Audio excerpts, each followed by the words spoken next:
Assalamualaikum warahmatullahi wabarakatuh. Kasugri para wargi kumaha ramang pamudah-mudahan sehat walafiat aya dina lindungan Allah Subhanahu wa taala.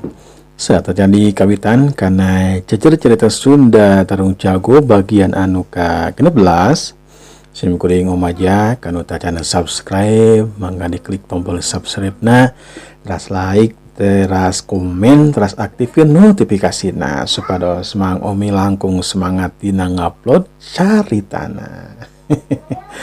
Mangga urang lajekeun bae nya jejer cerita Sunda Tarung Jago dina bagian anu ka-16 na maranco kasadayana.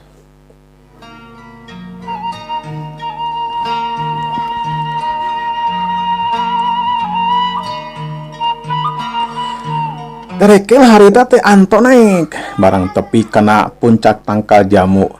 Hiuk aya dampalengan anu meber kana banget anto gaplok kuak harita teh anto ngakuak sabab ruas aya anu nyabok. Awakna anto harita ngagubrag kana dahan terus ngagulutuk rag-rag kehandap kebru tiba beut harita teh seperti nangka rag-rag tina tangkalna bae. Naon dari sianto tabacus naik sia teh atau kumaha teh kelalabog geus sia teh. Itu aya jalma di luhur Kang. Tuh tinggal itu Kang tuh. Anto harita nunjuk ka luhur. Anto harita nunjuk ka luhur tangkal jamu. Si corit harita mundur 5 langkah. Leungeunna harita teh diarahkeun kana tangkal jambu. Pada saat tina dampelengan si codet harita teh aya cahaya ngabelesat ngarah ka Wisnu jeung Kinar. Sameme cahaya nepi kana sasaran, Wisnu jeung Kinar harita loncat berjeng koprol, culung kalayang, cualit carig harita teh dina taneuh. Celeger ciruger harita teh tangkal jambu kahuruan. Kakeunaan ku ajian si codet anu lumayan rosa. Sangaran anjeun Hei anjeun, saya ngaran teh. Teu kudu hafal kana ngaran kula malur. Hayang naon anjeun teh atuh, nguntit ka kula duaan. Dewek hayang eta pedang anu dibawa ku anjeun duaan. Aus juga nama eta pedang teh. Anjeun moal sanggup mesat ieu pedang lur. Boro-boro batur kula surangan oge cantang tu sanggup mendalikan ieu pedang. Lantaran kekuatan ia pedang teh luar biasa rohaka lur. Yang loba babacot sia tada penerjang kula ieu. Iya kalayang si codet harita teh loncat barejeng nyajekeun sukuna kana dada Wisnu. Wisnu rikat harita newak suku si codet terus diputerkeun. Wer awak si codet harita teh muter kalayang kubrag harita teh kana lemah. Korajat harita teh si codet hudang deui. Si codet harita teh ngangkat leungeun ka tuhuna diarahkeun kana badan Wisnu. Berasa teh cahaya ngablesat ngarah kana dada Wisnu. Wisnu henteu nyingkahan serangan eta si codet, tapi ditakis ku pedangna. Berasa cieup hentring pesat cahaya tina leungeun si codet teh balik deui kana anu bogana. Kulantaran henteu nyangka bakal balik deui. Si codet harita henteu kabur ngakiwar antuk nama eta cahaya teh keuna kana badana. Perasat wush jeger cangkang. Si codet harita ngagubrag kana lemah. Anto jeung Juki ningali kayaan kitu mah duanana lompat ninggalkeun eta patempatan lantaran sieuneuan ku Wisnu. Si codet memang can paeh ngan saukur kapiuhan alatan seranganana Malik Piloko. Ayo Ning urang manggat we. Bisi kaburu aya jalma utang ka dieu. Urang kudu buru-buru tepi ya ka tujuan. Ayo Neng, ayo. Hup, curilat. Les dua jirim teh harita ninggalkeun eta patempatan. Sedengkeun si codet mah harita teh ngagoler we, teu aya anu nulungan. Kasugri para wargi urang caturkeun di tempat sejen. Sora manuk harita cing carwit mapaesan alam isuk-isuk harita. Beureum katingali aya hiji jalma leumpang sosoranganan mapae jalan setapak. Wandana wanda jawara make iket tina kulit orai. Bukna panjang semetak-takna. Baju ngaliglag katingali awakna keker tur cangker katut beborohilan. Tetena eta jalma teh si Jumad teh anu geus meuseuh diri di Guha Maung.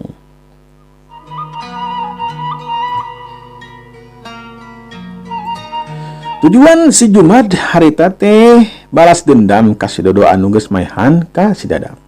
Ilmu anu geus diturunkeun ku guruna ngaliwatan kitab teh geus kacangking sapinuhna. Anggapan hati si Jumad piraku teu bisa maehan si Dodo acan. Wanci beberang si Jumad anjuk ka hiji lembur, terus lempang dek muru ka warung anu di tempat eta mah lumayan deket. Si Jumad harita teh lapar, terilas sraug ka hiji warung, terus barang dahar sakarep-karepanehna we. Mun teh mah kudu mayar dek diacak-acak cenah warungna. Ada boga warung surtieun eta jalma lain jalma sembarangan metakan teu wani nanya jeung teu wani cucunga. Mun teu mah teu mayar keun bae we asal salamet tina pati. Geus beres dahar si Jumad teh nanya ke boga warung, pok harita. Jeung bejakeun ka kula ari di kampung ieu teh aya kajadian naon? Ieu kampung teh sepi cempring. Jarang kula papanggih jeung eusi ieu lembur. Anu boga warung harita teh ngajawab ngaranna teh Bah Omod. Sieun-sieun oge harita teh Mang Omod teh cumarita. Ya puguh den aya karaman. Loba jawara anu datang ka dieu bari meres. Nya mun teu dipasihan teh tanapi teu dipasihkeun barang teh. Wah, bakal pegat berat beuheung den. Sae eta jalma nu ngalakukeun tindakan kitu teh Mang? Ari jadugna mah Bah Libun cenah mah. Anu sok ngaranjak ka pilemuran mah anak buahna ngaranna teh Libra si kacapi iblis. Parmadi si pecut kilat jeung awewe hiji deui gulis eta teh den. Ngaranna teh Dewi Sinta si suruning setan cenah. Jeung nila bala-bala dewe anak buahna anu nyebar ka tiap lembur ngaranjah maling. Pokona nama lamun teu mere teh pasti we bergat nyawa. Tak kitu den. Di mana cenah pademokanana anu katelah balewun teh Mang? Nya di ditu di paguran tangkurak iblis. Rada jauh ti dieu mah. Kebat we ka bah ditu tuh, ka bah kidul aren. Curilat les si Juman dengan sakolepat geus ninggalkeun warungna Mang Omod. Pogoe Mang Omod molohok mah teh simeuteun sababah anu nanya ka manehanana teh geus eueuh ti hareupeunana. Dina masalah teu mayar mah hari teh Bah Omod ridho lillahi taala. Keun bae cenah nu pentingna mah dirina salamet jeung masih keneh bisa jualan.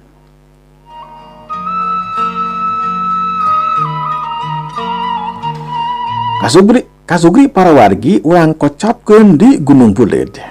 Harita Bah Kunta kaluar ti jero guha. Sabadana ngasakeun jurus jeung ajian anu anyar ku Bah Kunta di Pibanda. Harita siap miang ngajugjug ka pilemburan. Ngabela rahayat anu detik tutulung kanu butuh tatalang kanu susah. Saja ngamalkeun ilmu anu kacangking ku dirina. Bah Kunta anu ayeuna lain Bah Kunta anu baheula. Anu talangesna ka cidabina kabina-bina hayang maehan jeung maehan we ka batur teh. Jeung di hayangna teh tarung jeung tarung we. Bah Kunta ina mah geus sadar kana dirina. Geus apal kana etika jeung tata krama. Mun teh mah hayang tarung mah nyakeun bae, tarung masuk bae. Anu penting mah bisa narima lamun eleh, mun meunang henteu sombong. Cedeung curilat. Bah Kunta harita ini tinggalkeun guhana anu mangkuk di Gunung Buleud.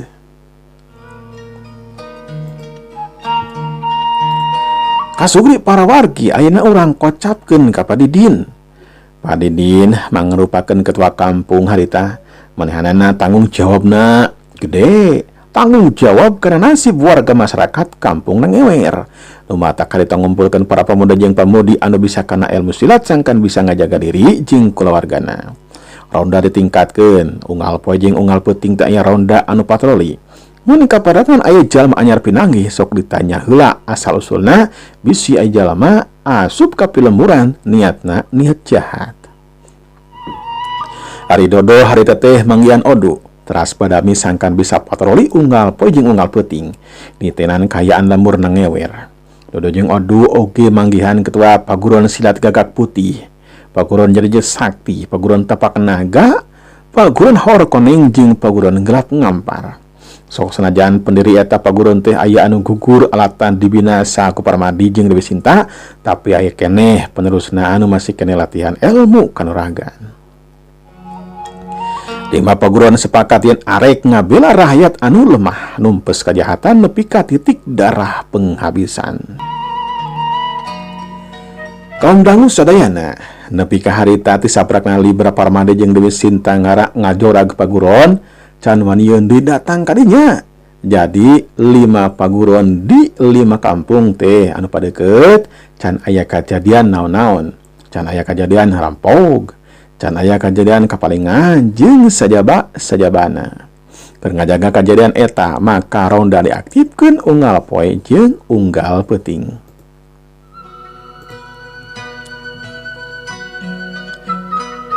Kasugri para wargi ayeuna urang kocapkeun deui Wisnu jeung Kinar kulantaran kapeutingan di jalan.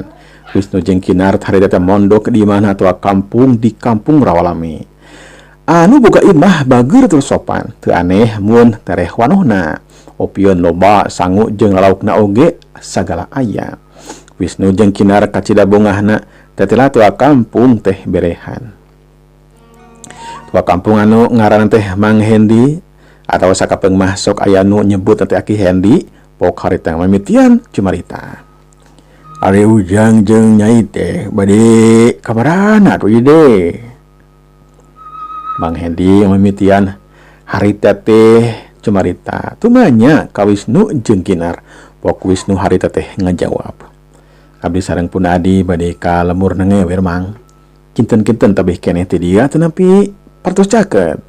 Ya pugu we jaokeun atuh Sujang, kudu ngaliwatan 2 kampung deui. Ya cing hati-hati we bisa aya begal. Pan ayeuna teh keur paciweuh ku begal. Paciweuh ku rampog anu maling jeung sajaba-sajabana. Ayeuna teh keur teu aman kampung teh Jang. Oh tebih keneh geuning Aki nya. Nuhun we Aki sareng si Ambo tiasa nampi abdi sareng Pun Adi. Oh baru kanalnya di ieu lemur teh aya kajantenan anu kitu geuning Aki nya. Ya mudah-mudahan we atuh nya cing engal aman deui nya. Inya puguh we atuh. Mudah-mudahan mah cing aman deui, cing tentrem kitu nya. Adina perkawis nulungan mah abah oge boga kawajiban ka Ujang duaan kitu nya.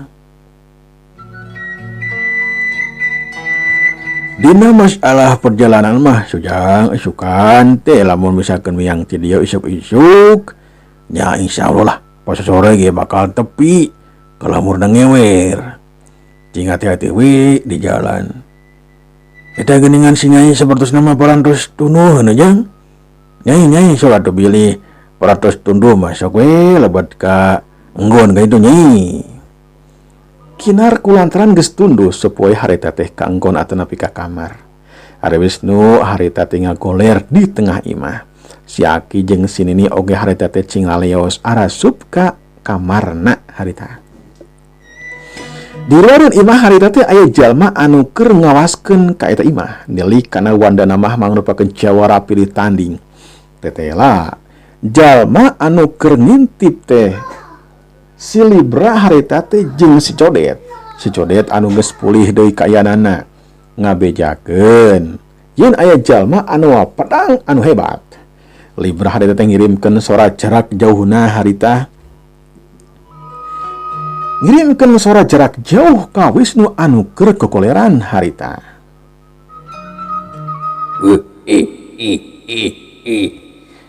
Manusia gerak keluar kula nang tang tarungkan dika pasdakeun eta pedang buru ka dieu. Orejat harita teh Wisnu.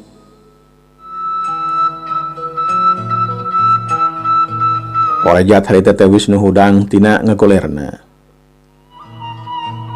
Saha Ari Andika kumawani nang teng terung ka kula. Aya kepentingan naon Andika telur?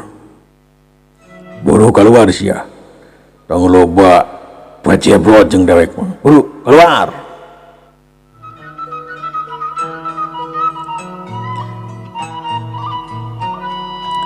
Wisnu harita teh ngorejat hudang terus harita teh keluar ti imah. Cerelat. Celegedeg harita teh pancuh nangtung di buruan imah. Terus harita teh nitenan sabudureun eta patempatan. Keur kitu sieut aya batu leutik harita ngablesat kana tarangna Wisnu. Wisnu harita teh nyendengkeun sirahna ka belah katu. Blesat flos, hiup bedag harita teh kana tangkal kopi. Sieut teh tilu batu harita teh patutur-tutur ngala kana sirah dada jeung pingping Wisnu. Wisnu rikat harita nyekelan pedangna disimpen dina dadana.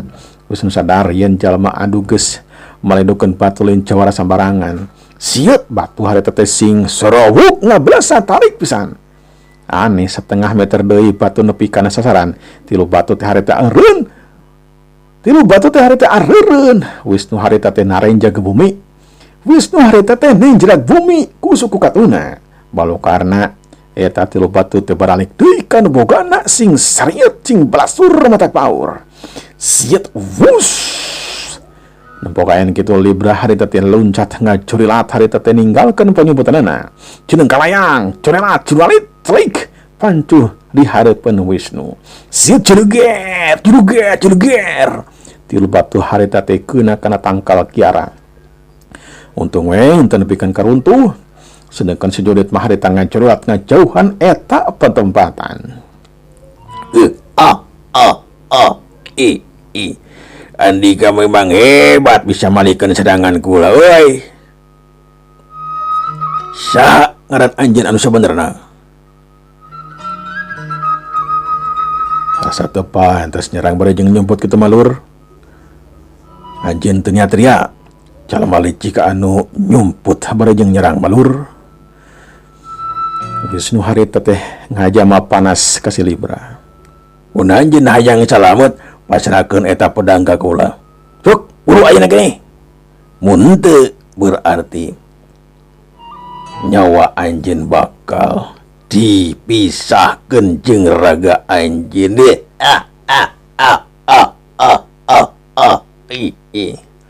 Ieu pedang moal dipasrahkeun ka saoge sabab ieu pedang teh lain milik kula. Kajenting nyawa leupas tina raga daripada kudu masrahkeun ieu pedang ka anjeun. Setan alas, dada jurus kula ieu. Ya! Pusat. Libra harita teh nyerang ngagunakeun sapasang leungeun ngarah kana sirah dada iga burung lawana. Wisnu harita teh nakisan serangan Libra ku pedang. Palukarna Libra harita mundur terlengkah. Hiu gerugdas. Libra harita teh mancukeun tangtunganna sabadana mundur sabaraha lengkah ka tukang.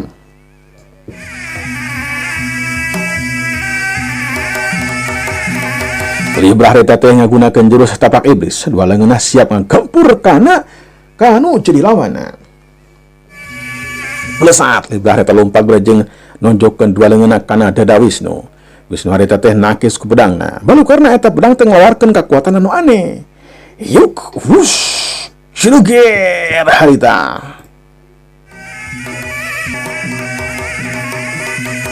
Surah bantok dua kekuatan kadenging ke tempat anu jauh. Suku kata Wisnu harita teh nenjrak bumi balu karena Libra harita ngalayang mental kedorong ku kekuatan si Wisnu. Geblik. War kalayang kedebut harita teh kulipak. Libra harita teh rubuh ngabebangkang. Terus harita teh kulipakan. Tina sukun keluar getih ngalai tina curu bibirna. Libra harita teh ngunel hudang. Gelo ya mah mangluk teh boga kekuatan naon cenah. Kacida hebat najik. Alah. Dada enggak we. Alah. Libra harita ngatur napasna terus sila harita teh mendeko. Libra harita teh rek nggunakeun kacapi iblis kombinasi jeung ajian pasar iblis. Kalayang kacapi muter di luhureun sirahna Libra. Kacapi ada tewa kulengan katuna terus ditenden dina dua pingpingna. Ari Wisnu harita teh masih kena tetap tagen merhatikeun gurak kerik na Libra. Dina balik ke tangkalang harita teh aya dua cirim anu merhatikeun kana eta nu tarung. Keur kitu curelat kalayang, dua cirim harita teh loncat kana susunan imah Mang Hendi ketua kampung. Dua dana harita pancun nangtung dina susunan imah bari ngawaskeun kana tarung. Sedangkan anu jero kamar, anu jero imah harita teh nyatana boga imah Mang Hendi jeung Kinarjong tuan we sare teu kagaruwahkeun ku kajadian tarung sok senajan gandeng tatap we tibra. Malahan mah harita teh kerek menikeun kenyegrek. Libra harita teh mati kacapina gentreng beuki labe kecepet keterkakuatan tina kacapi ngajadikeun ceuli setiap jalma nu nganikeun kana eta kacapi geus pasti we harita ngacelengeng katorekan. Tapi Wisnu mah kulantaran lain jago biasa teka pengaruhan ku sura kacapi. Wisnu harita teh ngecebkeun pedang kana taneuh. Eta pedang memang can dibuka tina sarangkana sabab dipahing ku nu jadi guruna. Kajaba kapepet pisan menang dipesat dina waktu ngan samenit. Mun liwat tina samenit bakal aya kejadian anu picilakaeun. Lengan Wisnu harita teh nyaklan perah eta pedang bangun anu embung papisah harita teh. Ngan waktosna parantos seep. Sim kuring oge salasna teh alim papisah. Hoyong teras-terasan keneh dongeng gitu. Tapi waktosna dibatas. Hapunten anu kasuhun, insyaallah dinten enjing urang teraskeun deui dina bagian anu ka-17. Nah, sumangga ka sadayana jeung kantun. Wassalamualaikum warahmatullahi wabarakatuh.